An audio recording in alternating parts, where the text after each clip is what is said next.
2006 and suffered from serious side effects such as infection, chronic pain, organ damage, mesh shrinkage, or mesh migration, you could be eligible for financial compensation. Call the law offices of Wright & Schulte right now at the number on your screen, or visit meshjustice.com now. Ethicon, a subsidiary of Johnson & Johnson, has withdrawn its PhysioMesh flexible composite mesh from the market. Again, if you've had complications from your hernia surgery after 2006, you could be eligible for financial compensation. We can find out what type of devices were used in your surgery. Call the law offices of Wright & Schulte immediately at the number on your screen, or visit meshjustice.com now. You deserve justice, and the call is free. And there is no fee unless we win your case. Call now for your free case evaluation. Again, call the law offices of Wright & Schulte immediately at the number on your screen, or visit meshjustice.com now.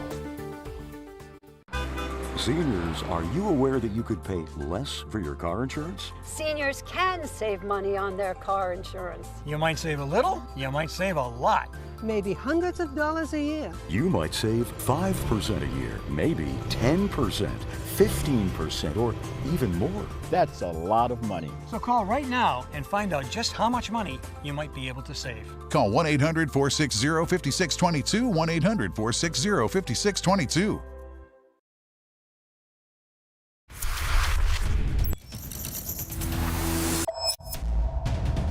Hello and welcome to RFL. I'm Andrew Whitman in for Richard French. We start tonight with the Capitol riot and Democrats continuing to push for answers about that terrible day.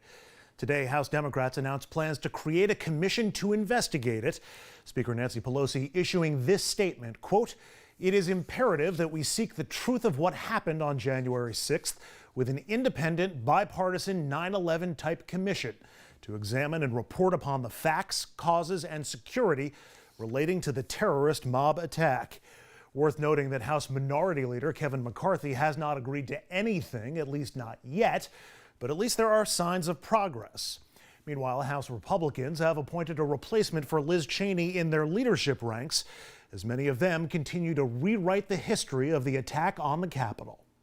The majority of House Republicans making it clear their identity is tied to former President Donald Trump, electing Trump-backed candidate Elise Stefanik, who promoted Trump's lies of widespread election fraud, to replace Liz Cheney as their new third-ranking official. I also want to thank President Trump for his support. He is a critical part of our Republican team. In recent days, some Republicans have been doubling down in their efforts to cast doubt on the 2020 elections, and now even trying to minimize the savagery caught on camera during the deadly January 6th insurrection.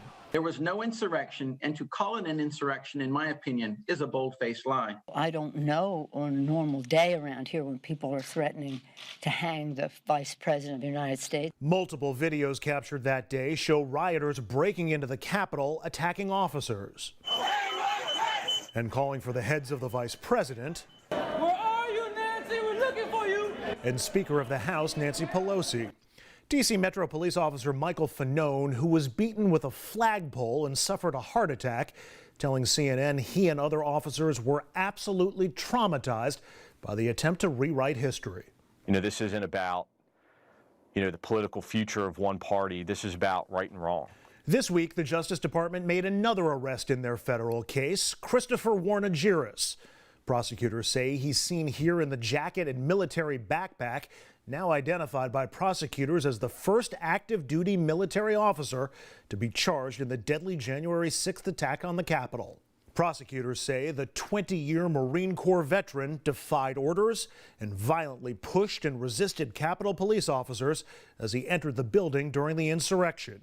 He's now one of roughly 440 accused rioters charged in the attack on the Capitol. Back to Liz Cheney, who of course was stripped of her leadership post, but she is not staying quiet and she isn't going anywhere. I think that it's very important for us to be a party based on truth. I think it's important for us to understand the threat that the claims the former president is making. The threat is ongoing. I think we know that the kinds of language we've heard from him has caused violence in the past, and there's clearly an attempt to unravel the democracy, if you will, by focusing on challenging the legitimacy of the election. The issue is, are we going to be a party that sits by silently while the former president continues to perpetuate lies about the election. And it is the case that there are too many people in the leadership of the Republican Party today who've been willing not only to sit by silently, but to help enable that. To help digest all of this, we turn to our first guest tonight. He just penned an opinion piece in the Washington Post with the headline, "Trump's Place in History? He is the Supreme American Demagogue." Eli Merritt is an adjunct professor of political science at Vanderbilt University. Professor, we've spent the last couple of weeks trying to put the Cheney for Stefanik swap into perspective, both for the Republican Party and for the nation. What's your sense? How significant, how impactful is what House Republicans just did? Well, I think that what's significant here is what Liz Cheney has done. Liz Cheney has stepped up in the most significant way an American leader, elected leader can, really as a profile in courage.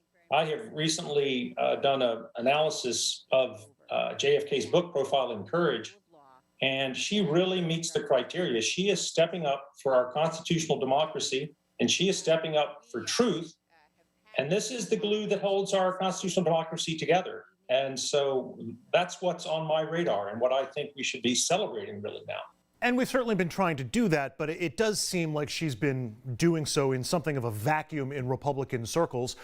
We've focused a lot on Republican elected officials, Trump, McCarthy, McConnell, people like that, conservative media as well, for giving the big lie and the Trumpist view of the party the oxygen that it has gotten recently. Do Republican voters play a role in this as well? Who do you hold responsible? This is a complicated question. I'll again suggest that if I can borrow once again from John F. Kennedy, we have the profile in courage, which is a very rare politician in a political party. And then he describes the other dominant thing you have is the profile in conformity. So I think that's what we're seeing in the Republican Party. And I think a lot of us can stand outside of it and find it to be remarkable that there would not be hundreds or dozens of Liz Cheney characters. But history really demonstrates that a number of critical forces acting on those members of a political party, I'm referring to the political leaders now, are really overwhelming. And that is their fear of rejection and ostracism from their group, the party, their fear of loss of really love and support from their constituents, and then, of course, their fear of loss of re-election.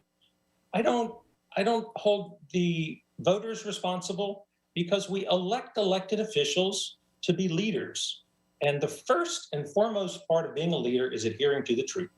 Was reading through your recent LA Times op-ed. In it, you called Trump the ultimate American demagogue, and you said he's not going to go away. We've spent so much energy focused on Trump and a possible return to power, and something to fear, but there are a lot of others now following the Trump playbook who seem to be itching to be the next demagogue. They might be more competent at it than Trump was. What's the nightmare scenario for you? What keeps you up at night when considering the future of the Republican Party? Well, I think the nightmare scenario to me is a step beyond what we saw over the past 4 years. Demagogues go into many levels of government, and it's been well known the most perilous has been if you get into the White House, into the Oval Office. And so the nightmare scenario to me is that we get another demagogue into the White House, whether, to be fair, whether Republican or Democrat. And the way I view what a demagogue does in the White House, in the most powerful post not only in the country and the world, is they take a sledgehammer to the critical pieces of the puzzle that hold a democracy together. On the one hand, ethical constitutional norms, the Constitution itself, and the most fundamental elements. Normally, when we have the loss of a democracy, it begins with an erosion and the destruction of voting. So if we take what happened under Trump and say we got to let's say there's 4 stages, we got to a stage 2, danger to our democracy. If it's pushed further and we do not have in the Republican Party those that align with the Constitution and the rule of law, then we can fall into really a bloody crisis in our country. I think we would recover, but that would be my nightmare scenario. And House Republicans, of course, this morning just took another step towards that kind of dismal possibility. Elise Stefanik, now the House Conference Chair. There was a conservative challenger to her election this morning who complained she was too moderate for the job, and her record would seem to confirm that. But then I flash back to 2015 and 2016 when the Republican Party was saying the same thing about Donald Trump, who it appeared was willing to take almost any position that he thought would be advantageous, kind of like what Stefanik just did in her Trumpian evolution. In that sense, is she almost the perfect figurehead for where the party is right now? I think she is the perfect figurehead of where the elected officials within the party are. I don't know, in fact, how unique she is. She's been raised to a leadership position, but we see that Liz Cheney is such a rarity. But I think what's so important here for the Republican Party to recognize is, and I think they would agree that their party is in an identity crisis. Well, what's the nature of that identity crisis? I think the most significant element in that identity crisis is the party's attachment, deep emotional attachment to Donald Trump and also to white Christian nationalism. So I think they're going to have to work very hard. They really have to break those attachments, or I do believe this party will continue to diminish, and I can't predict when it will go extinct, but it will. All the forces of progress are going towards a multiracial democracy where we prize equality. And the attachment to Trump is the number one thing that must be broken. And so that's why in this piece that I've most recently written, I try and generate a manifesto, less for myself than for future historians, who confirm to current Republicans that they're not only on a path that's destructive to our constitutional democracy, but that there is no doubt, Trump is really going to become the superstar in the Demagogue Hall of Fame, and their names are going to be dragged into that mud permanently with them. So there's more than one good reason for any Republican leader who's sitting on the fence. Let's say it's between, do I keep with Trump or do I follow Cheney into that painful pathway of profile and courage? I hope this piece would just do something small to help them make the right choice. What Republicans have to do is simple, and this is not the voters, it's the elected officials.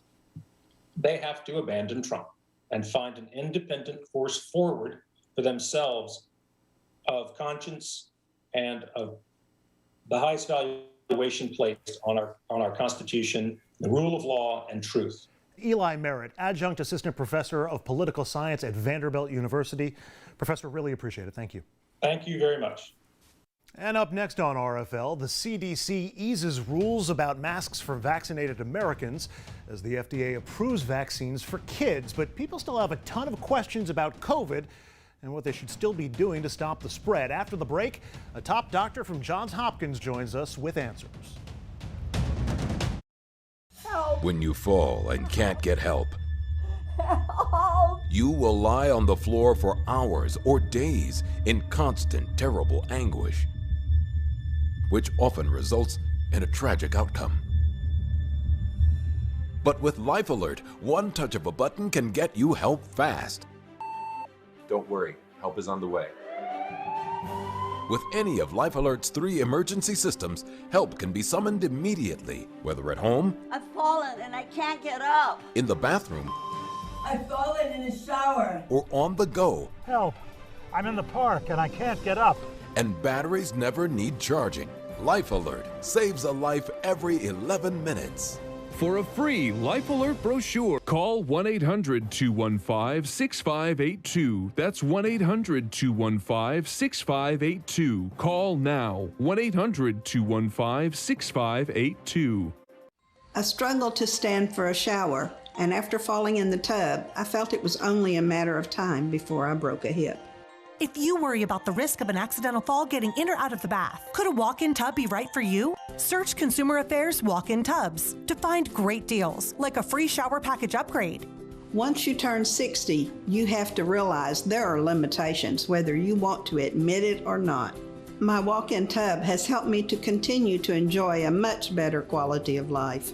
Why decide between a walk-in tub or shower when you could have both? Call now and we'll upgrade your new Safe Step walk-in tub purchase with our exclusive free shower package. My husband said walk-in tubs are for old people, but I was more interested in feeling young and staying in the game. That's why I recommend a walk-in tub to everyone. Call 800-993-2023. That's 800-993-2023. 800-993-2023. Call now. If something happened to you, what would happen to them? Their home, their education, their future. You need life insurance, and chances are SelectQuote can help you get it for less than $1 a day. SelectQuote found Jacob 40, a $500,000 policy for only $19 a month. And SelectQuote found his wife Wendy, a $500,000 policy for only $17 a month. Our secret? At SelectQuote, we aggressively comparison shop up to 10 highly rated companies to find you the company with the best rates. We found Gary, 35, a $1 million policy for only $22 a month. Why pay more? Give your family the security they need at a price you can afford. Call 800-717-7198 or go to selectquote.com now and get the insurance your family needs. At a price you can afford. SelectQuote. We shop, you save.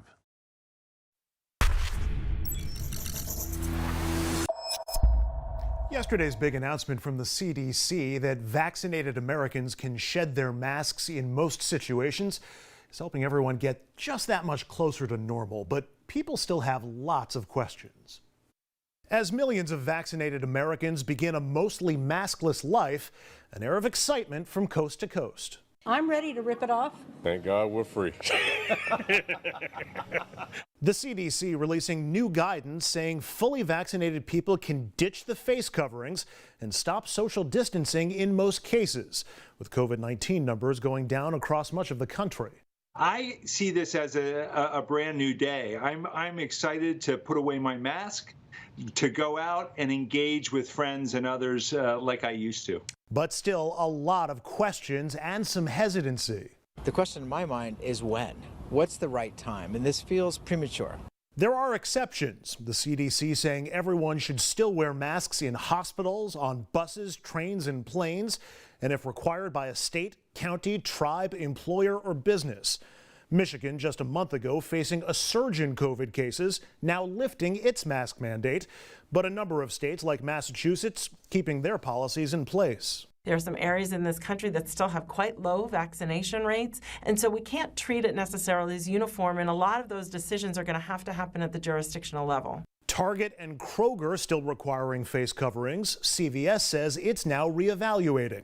More than 118 million Americans are now fully vaccinated, about a third of the U.S. population. A new CDC study says the mRNA COVID vaccines were shown to be 94% effective at preventing symptomatic COVID-19.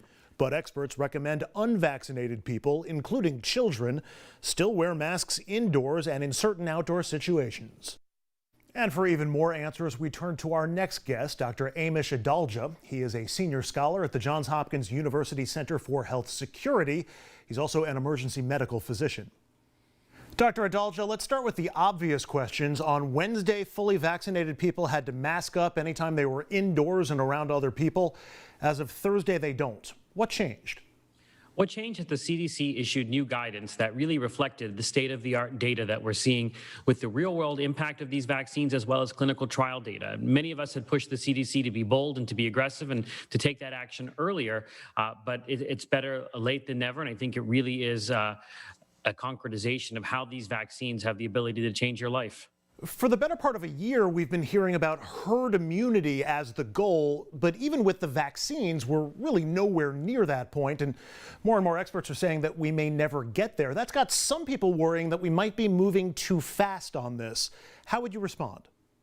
I'm not worried. And remember, herd immunity, although it is an important milestone, it's not necessary to cross that threshold in order to get control of the pandemic. Remember, the vaccines were designed to do three things: stop serious illness, hospitalizations, and death. And they've succeeded at that tremendously in the United States. Walk around in a hospital now in May of 2021, it's very different than what it was just in January of 2021. And that's because the vaccine went to those high-risk populations and basically tamed or defanged this virus. And if you look at countries that are highly vaccinated, like Israel, when they crossed around 40% of their population fully vaccinated, they sort of hit a tipping point where cases fell precipitously. And I think we're on that trajectory now in the United States with about 35% plus of our total population fully vaccinated. So while it's great to aim for herd immunity, we will get the benefits of the vaccine well below the herd immunity threshold.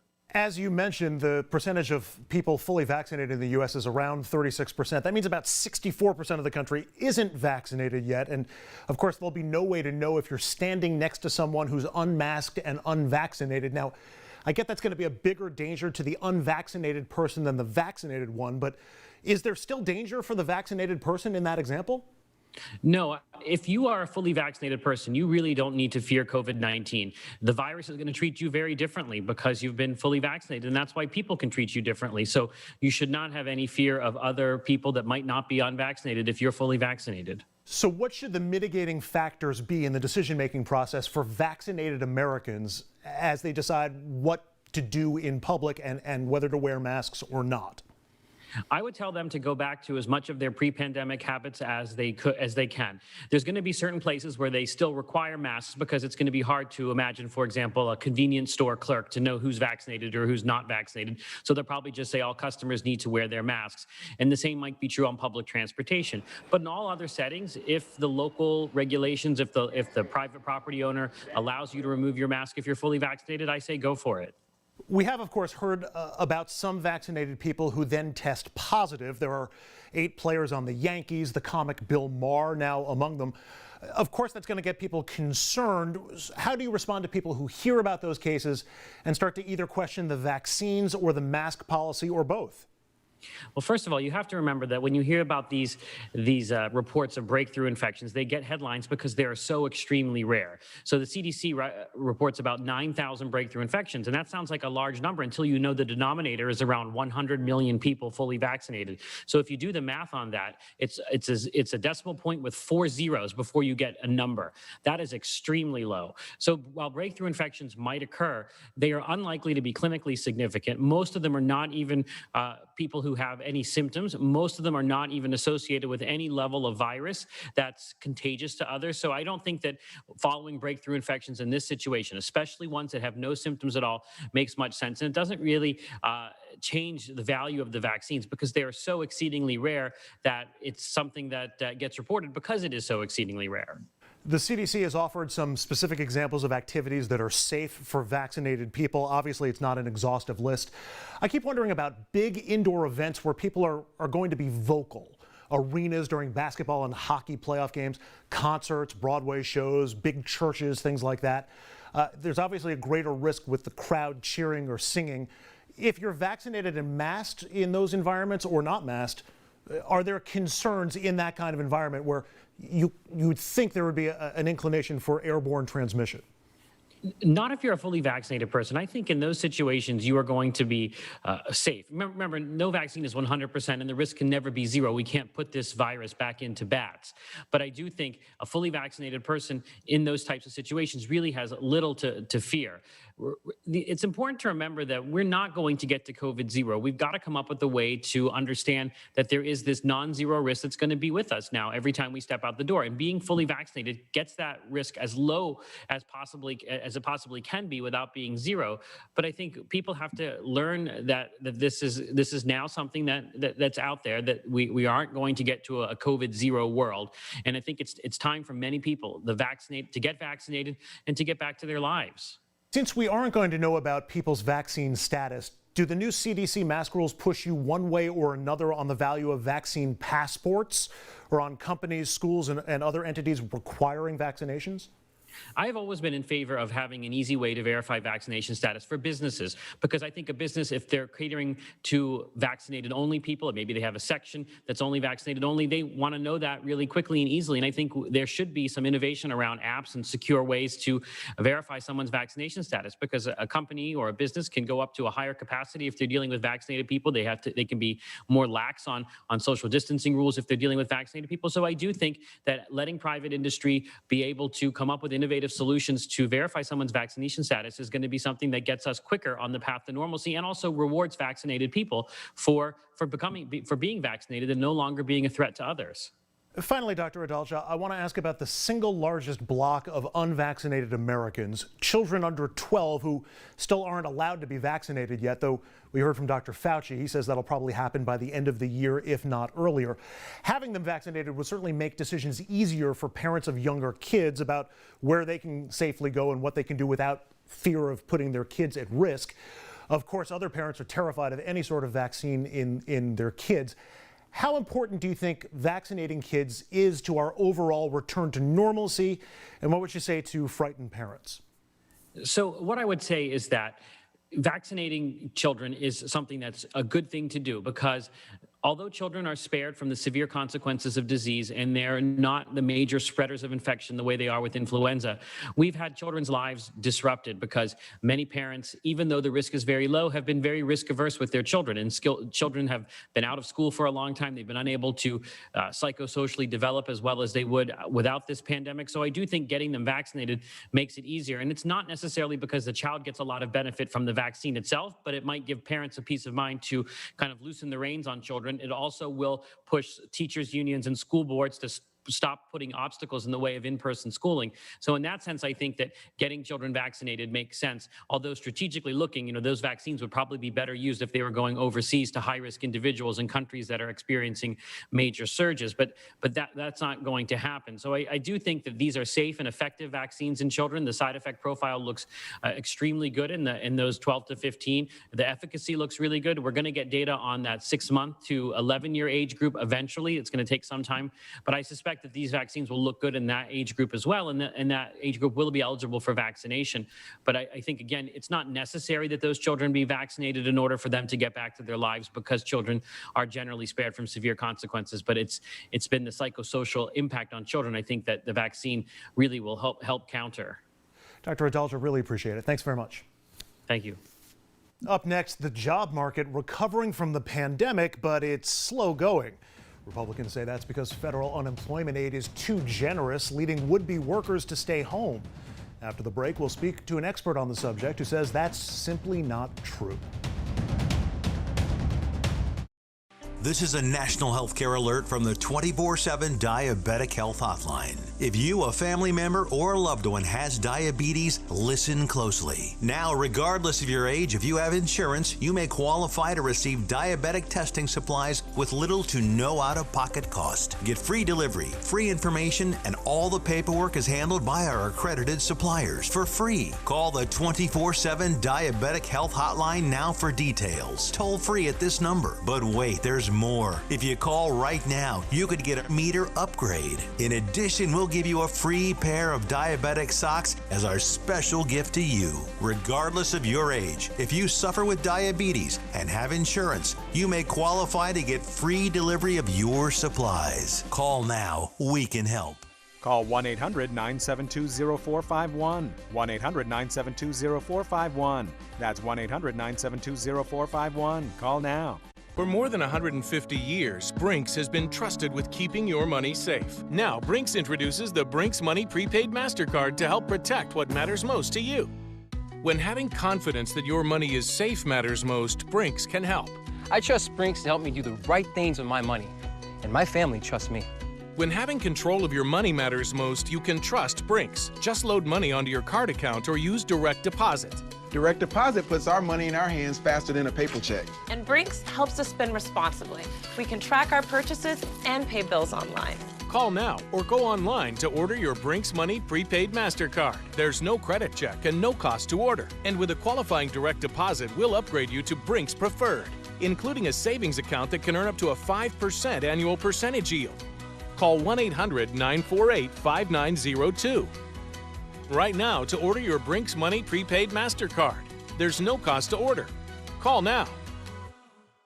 This is important news for people who have taken Zantac or its generic ranitidine and then suffered from cancer. Zantac and generic ranitidine have been linked to cancers such as bladder cancer and kidney cancer. According to the FDA, Zantac and ranitidine contain NDMA, a known cancer-causing agent. NDMA has been linked to cancers of the bladder, kidney, colon, esophagus, liver, ovaries, pancreas, and other cancers. If you or a loved one took Zantac or ranitidine and were then diagnosed with cancer, call the lawyers at Davis & Crump right now to see if you're eligible for a cash award and medical expenses. Call the lawyers at Davis & Crump right now if you or a loved one took Zantac or generic ranitidine and were then diagnosed with bladder cancer, kidney cancer, or any of these cancers. Call now to see if you're eligible for a cash award and medical expenses. Our first consultation is free, and we don't get paid unless you get paid. Call Davis & Crump right now. Operators are standing by. I know there's been a lot of discussion since Friday's report, that people are being paid to stay home rather than go to work. Well, we don't see much evidence of that. Anyone collecting unemployment who is offered a suitable job must take the job or lose their unemployment benefits. That's President Biden's response to the latest Republican talking point that government benefits are so generous, would-be workers are staying home to collect them instead of taking jobs. That debate flared up after the monthly employment report came out last Friday, showing the economy added 266,000 jobs in April, a number that sounds good until you remember that the experts were anticipating 1 million new jobs. And now 2 million Americans are set to lose the enhanced federal jobless benefits they've been using to make ends meet. That's because Republican governors in more than a dozen states are moving to cut off those benefits. Our next guest says that's a mistake. Rebecca Dixon is the executive director of the National Employment Law Project. Rebecca, as you know, we're seeing Republican-led states roll back unemployment and other federal aid because they say that assistance is keeping people from going back to work. Even if that's true, I'm not convinced it's a bad thing necessarily. But before we get into that, I want to ask if it's true. Is that what the numbers and, more importantly, what unemployed workers are saying? Sure. So cutting off these benefits is really short-sighted and cruel. And employers are driving a narrative that is false and simple about a complex issue. Rather than there being a deficiency in the work ethic of unemployed workers, the evidence really points to challenges around our care infrastructure and women actually not being able to return to the workforce because of care issues, as opposed to there being some issue with employees. And if that federal aid is giving Americans greater license to be more selective about job possibilities, whether that's in quest of safer conditions or lower possible exposure to COVID, better pay and benefits, or whatever the case may be, is that a bad thing for workers or for the economy? So an interesting thing to know about the UI system is that there is a requirement to search for suitable work. Now, that requirement was suspended in some states earlier in the pandemic, and states are starting to reinstitute it. But what that basically does is it says that to continue to get UI, workers have to actually be searching for work, but they have to search for suitable work, which means they can't be forced to take a job that pays substantially lower than what they were making before, and they can't be forced to go to a job that's unsafe. So the battle lines are pretty clear in this debate. The workers and advocates say if you pay people more, keep them safe, give them benefits, give them a better environment, workers will return. Businesses and their advocates say that by the time that happens, so many businesses may be in so much trouble, there might not be enough jobs for the people who'll be looking. And both arguments make sense casually if you're listening. You're an advocate for workers. Why is the argument from employers incorrect? The reasons that folks aren't returning to work are complex. And just because they have benefits, that's not necessarily the reason. We know that vaccination is uneven, that some jobs are more dangerous than others, and we know that these benefits are crucial to keeping families afloat right now who are struggling. We know that millions of families entered the new year owing $6,000 on average in back rent and utilities. And these benefits are crucial to keeping families in their homes and also to boosting the economy where they are in these states. Do you think those businesses and the elected officials siding with them are being dishonest or disingenuous? Are you suggesting they're putting profits over the well-being of their workers? I think they're just looking at one side of the story and looking at incomplete information. A decade ago, I was reporting from Greenwich Village on the 100th anniversary of the Triangle Factory shirtwaist fire, which, of course, while tragic, helped spark the organized labor movement, and we know about its successes and then the later declines in labor unions in recent decades. In a lot of ways, it feels like this current moment is another flashpoint in the labor movement, except it's not organized. It's not being done by unions. Workers are just responding individually to their own concerns. Am I wrong to think of it that way? And how much more of a voice would workers have right now if we still had a vibrant, healthy union voice in these arguments? You're absolutely right that workers have been leading the charge around these benefits and around lots of supports that they need during the pandemic. And they've been absolutely standing up and saying they will not put up with unsafe conditions during this pandemic. If we had unions, there would be a much more coordinated way for workers to join together and to put their voices together to change conditions.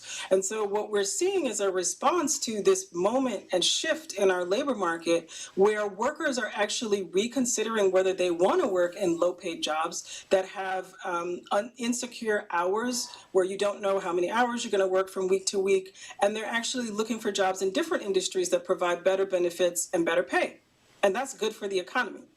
You mentioned earlier in the interview, Rebecca, about the nation's care infrastructure, saying it's not back in place on the other side of the pandemic. What do you mean by that? What is the care infrastructure? We know that a lot of child care centers closed at the outset of the pandemic, and they're not back up. And the other thing we know is that of April, at least a quarter of schools have not gone back to school in person.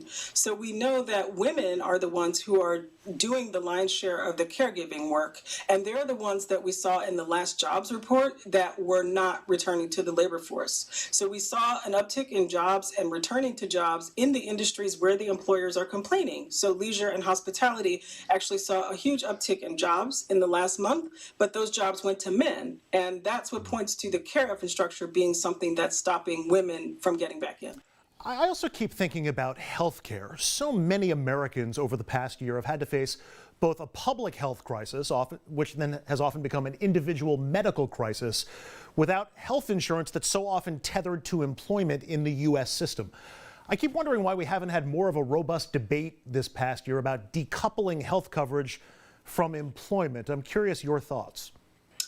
I think that workers have so many things to contend with, and they've focused on the most basic ones like housing, food, utilities, and they haven't really had the opportunity to turn to healthcare because these other things are so pressing. Is that a debate you think whose moment has come? Would this be the time for that debate? I think it absolutely is the time. We're finding out that there is not a lot of rights that workers have around health and safety in the workplace. And we know that OSHA did not issue a standard that was enforceable. So workers still currently don't have a standard that's enforceable where they can enforce or have the right to have PPE or distancing on the job. So healthcare and health are really important to this. And worker health is public health. That's one thing this pandemic has made super clear to us. And finally, Rebecca, for workers unemployed in those Republican-led states that are beginning to pare back those benefits, do you think that it's going to work? Do you think it is going to force people back to work, or have we faced a reckoning where even that might not incentivize workers enough? I don't see it forcing people back to work. Actually, shutting off the benefits is not going to get our child care infrastructure back up and running. That's actually not going to get schools reopened.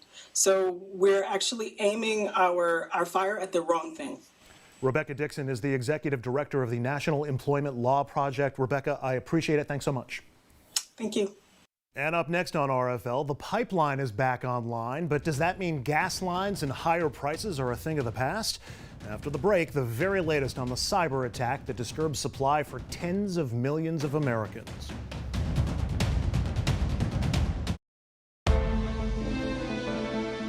After an auto accident, insurance companies will try to outsmart you and pay as little as possible. At Vocate Legal, our attorneys know exactly how big insurance thinks and how to outsmart them. That's all we do, day in and day out. Call us today or visit vocate.com for a free consultation. We'll help you connect to a qualified attorney in under 10 minutes. Get a free consultation and we'll start working for you right away. Better yet, you don't pay unless you win your case. Our accomplished attorneys have the experience and knowledge to handle your case strategically and will fight to get your medical expenses paid, your car repaired, and the maximum compensation. Make the right move and partner with one of our Vocate legal attorneys at no upfront cost to you. Call us today or visit vocate.com for a free consultation. Vocate Legal, fight smarter. 8 years ago, my daughter called to say she was expecting our first grandchild, but I never heard her say it. So a few years ago, Gina bought me a nano hearing aid.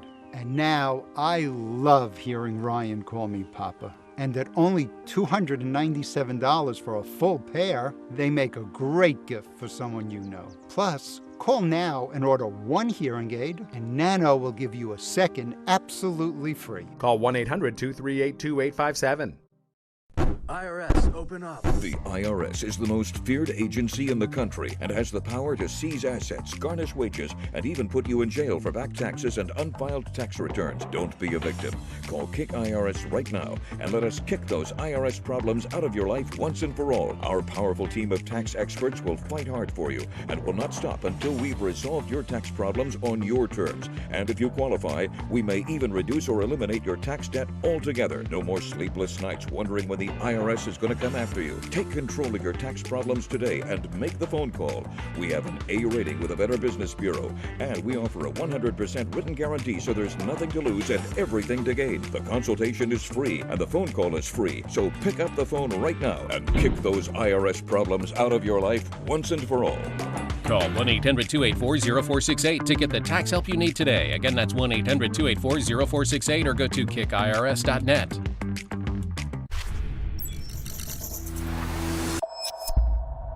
That massive oil and gas pipeline that was shut after a cyber attack is back up and running, but the gas shortages left in its wake are still a nagging problem for many along the East Coast. With gasoline again flowing through this 5,500-mile pipeline stretching from Texas to New Jersey, pumps are slowly coming back online, and panic buying seems to be easing. But in areas where yellow out-of-service bags remain on pumps, patience is wearing thin a week after that cyber attack cut off the flow. Makes you kind of realize how fragile we are as a society. Like this one little incident is all it took to kind of break down. Colonial Pipeline promises in the coming days it will get better. Outside of Raleigh, North Carolina, rows of tanker trucks finally fueling up. That'll be delivered straight to gas stations, but it will take time. I just called the gas company. They said it'll be 3 days before we get the delivery. On Friday morning, close to 80% of gas stations in Washington, D.C. were dry. There are worries a shortage could impact the start of summer travel. We're heading to Philadelphia, so we're like, May have been a pretty bad time to do it, so we'll see. But right now we're lucky. We have like 300 miles, hopefully. And we got to find gas within that range. ABC News confirming a report from Bloomberg that a ransom in the low millions was paid to the hacking group called DarkSide, believed to be based in Russia. The FBI has long urged companies not to pay such ransoms. These are private sector entities, and they could be advised by the FBI not to do this because it encourages more hackers and it leads to more attacks on more people. But at the end of the day, they make their decisions based on the bottom line. And now at the White House, the focus is on preventing future attacks. President Biden this week signed an executive order calling for the government and private businesses to come together to fight cyber attacks. But the immediate concern remains filling gas tanks. All right, let's change the mood. After the break, we're going to lighten things up and take a look at the wide world of entertainment. Hollywood trying to kickstart its summer movie season. Broadway has set a date to reopen, and Americans are ready to return to normal. But will they return to the theaters? That's next.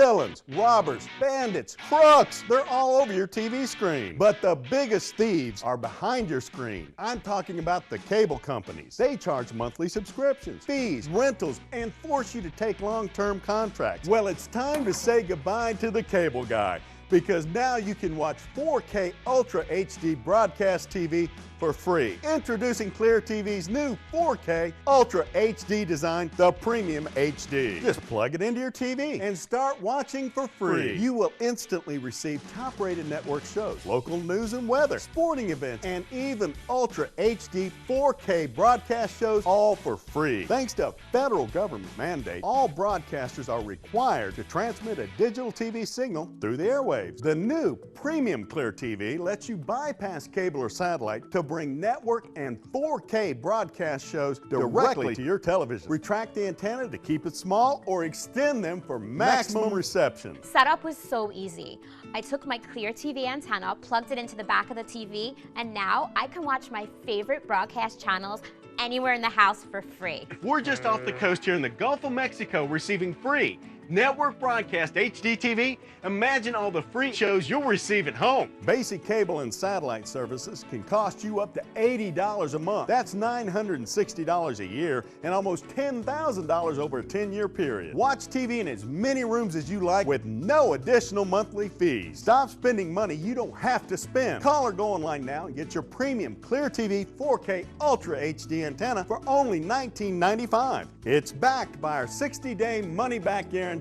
Order now and you can add a second Clear TV free. Just pay separate processing and handling. That's a $40 value for only $19.95. I can't believe I get all these channels for free. Plus 4K Ultra HD, Clear TV is for real. I didn't know some Medicare Advantage plans may pay for dental visits. Did you? I didn't know some Medicare Advantage plans may pay for transportation to my doctor. Did you? I didn't know some Medicare Advantage plans may pay to have my prescriptions delivered directly to my home. Did you? These and more are important benefits some Medicare Advantage plans may give you. So if you're eligible for Medicare, call us right now because you could enroll in a plan with some amazing additional benefits. Call now.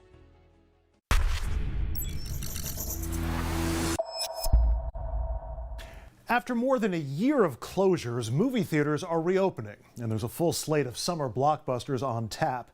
Plus, more than 20 Broadway shows have announced new performance dates as The Great White Way gets ready to restart this September. For more, we turn to an expert on all things New York and all things entertainment. Michael Musto is a journalist and commentator.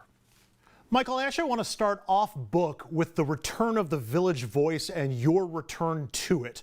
As someone who grew up in the New York City suburbs and found what I can only describe as a previously unknown world within its pages, I could not be more pleased with its return and your return. Did you ever think you'd be able to go back home again? No, but it does seem to be in my lifeblood. I can't seem to quit that place, and it's wonderful. It's always been my home base. My column, La Dolce Musto, started in 1984, lasted for about 29 years. They brought me back with a new owner after I was laid off. It just keeps coming back. It's now back as a quarterly print publication as well as an ongoing website. And I was in the first print publication of the new Village Voice, which premiered last month. And it's very Village Voicey. It really feels like the old days. It is as New York as Times Square or a Nathan's hot dog. But we didn't book you to talk about The Voice. We wanted to talk about summer entertainment. Let's talk summer movies. As a fellow Broadway lover, In the Heights is the one that I'm most looking forward to. I'm curious what you're hearing about it and how faithful to the Broadway version it's going to be. It's getting very good buzz, and it's pretty faithful, apparently. Of course, it's the Lin-Manuel Miranda musical that was a hit on Broadway, and it's about Dominican-American people in Washington Heights, Manhattan, way uptown, and it's about a bodega owner who inherits a fortune from his abuela, his grandmother. It's a spirited, upbeat musical. I hear it's faithful, but obviously opened up. It's a movie. It's not Broadway.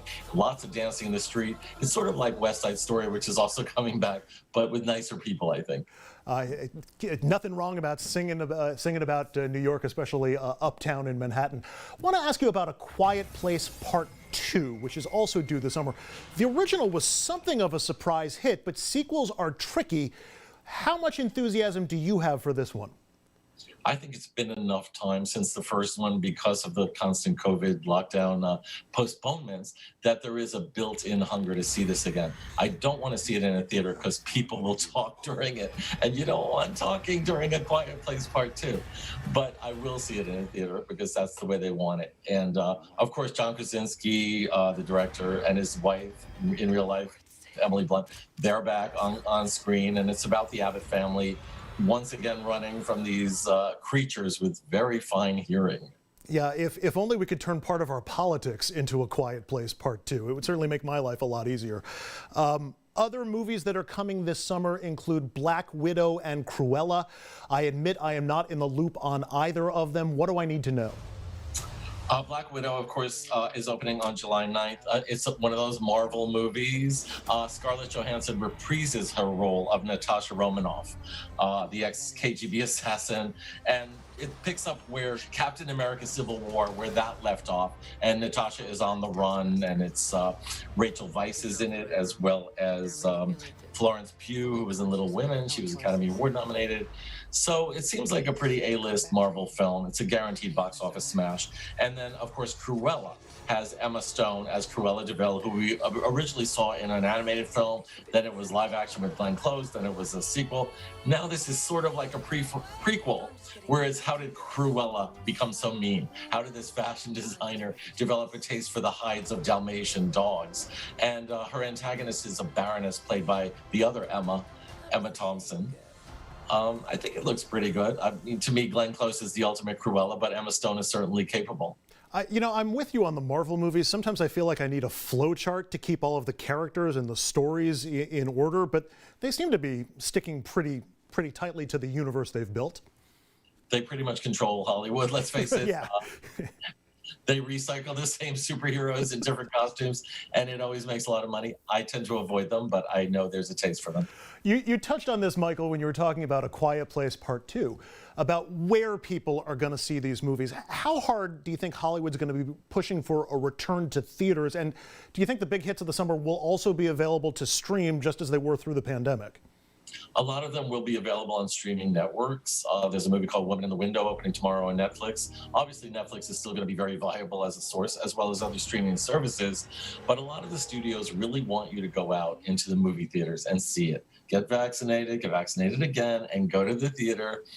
And I know one critic who requested a screening link of a big movie coming out, and they said, no, we want you to see it at a screening on a big screen. That's the bent now. Let's get back to semi-normal. And of course, all of these movies for the summer tend to be either sequels, prequels, familiar titles, things that the public wants to just kind of lose their mind at the door.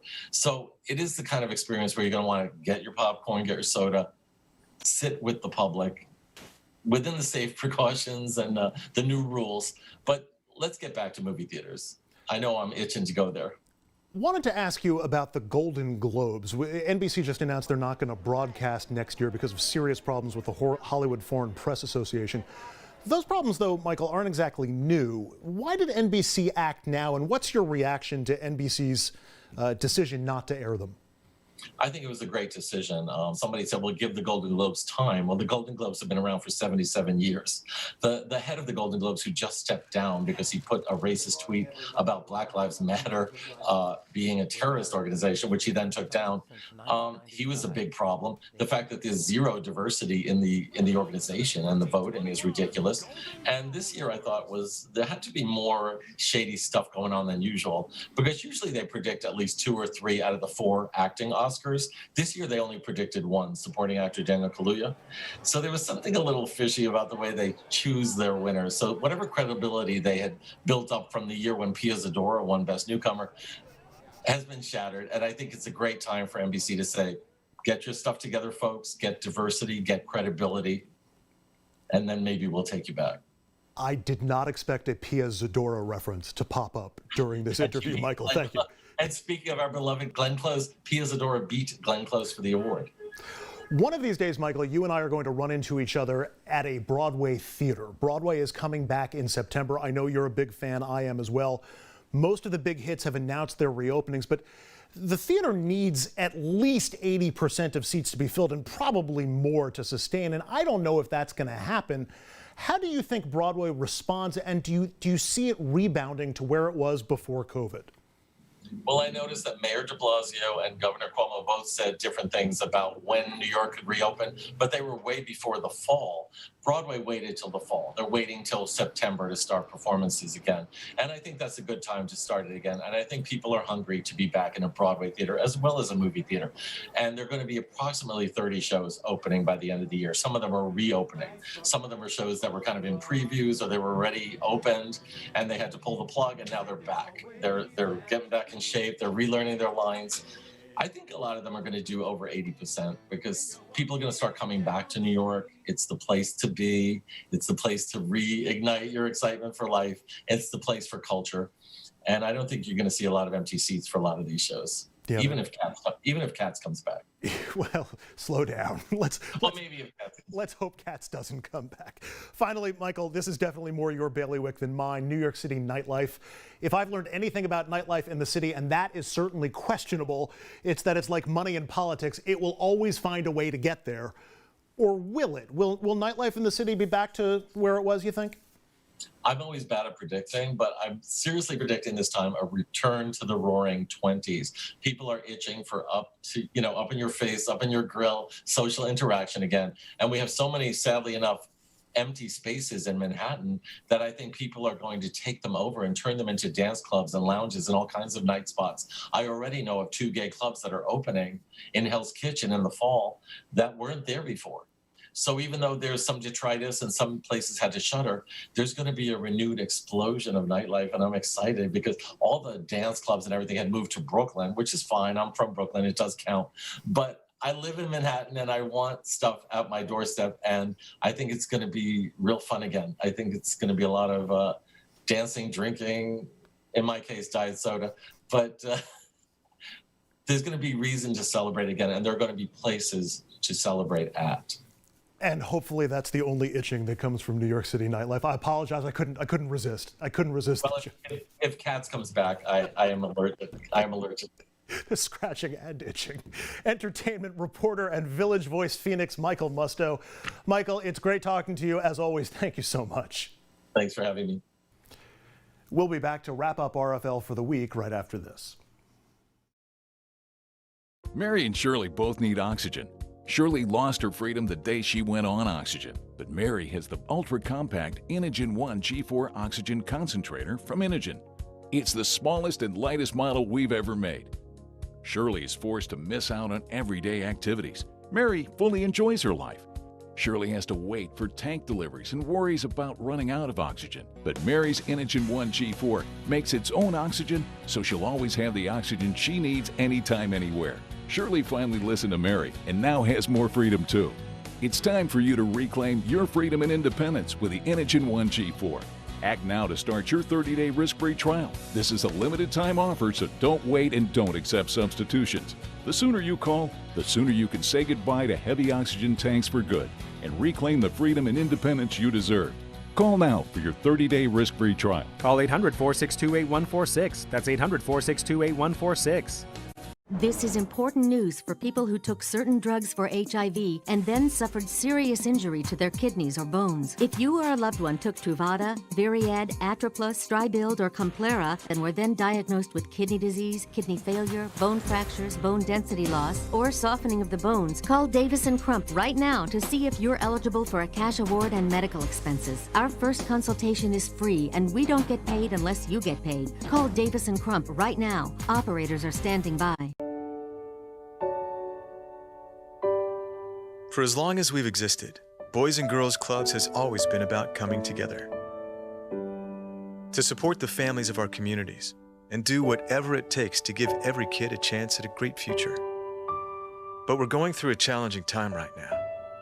And while we may not all be able to come together in the same physical ways, in other ways, we're coming together like never before. Because that's what whatever it takes to build great futures means. It means providing a safe place to go for children whose parents are on the front lines battling the virus. It means providing millions of meals for kids who previously relied on their school or a meal program, which are now shut down. And it's about harnessing the power of technology to keep kids moving forward with their education. So yeah, Whatever it takes to build great futures may mean something different right now.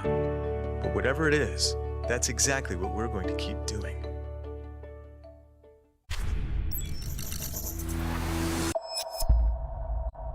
That's going to do it for us tonight and for this week here on RFL. I'm Andrew Whitman. Thank you so much for joining us.